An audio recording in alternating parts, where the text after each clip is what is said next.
Tollywood অভিনেতা রাহুল অরুণোদয় বন্দ্যোপাধ্যায়ের অস্বাভাবিক মৃত্যুর ঘটনায় তদন্তে এলো নতুন মোড়। ঘটনার প্রায় আড়াই মাস পর পশ্চিমবঙ্গের অপরাধ তদন্ত বিভাগ সিআইডি মামলার তদন্তভার গ্রহণ করতে যাচ্ছে। ফলে অভিনেতার মৃত্যুর প্রকৃত কারণ উদ্ঘাটনে তদন্ত আরও গতি পাবে বলে মনে করা হচ্ছে।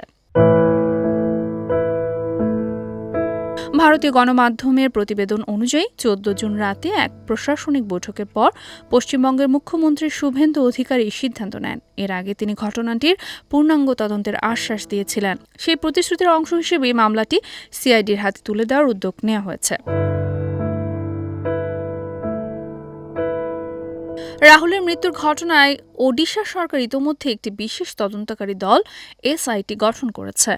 পশ্চিমবঙ্গ প্রশাসন জানিয়েছে, ওডিশার তদন্তের সঙ্গে সমন্বয় রেখেই সিআইডি কাজ করবে। এই জন্য পূর্ব মেদিনীপুরের পুলিশ সুপারকে রাজ্যের ডিজিপির মাধ্যমে স্বরাষ্ট্র সচিবের সঙ্গে যোগাযোগ করে প্রয়োজনীয় আইনি প্রক্রিয়া সম্পন্ন করার নির্দেশ দেওয়া হয়েছে।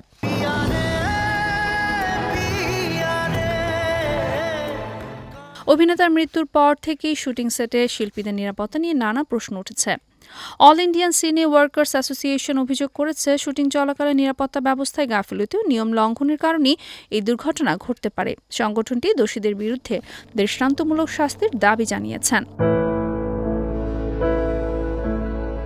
সংগঠনের কেন্দ্রীয় সভাপতি সুরেশ শ্যামলাল গুপ্ত বিষয়টি নিয়ে প্রধানমন্ত্রীর দপ্তরে লিখিত অভিযোগ জমা দিয়েছেন।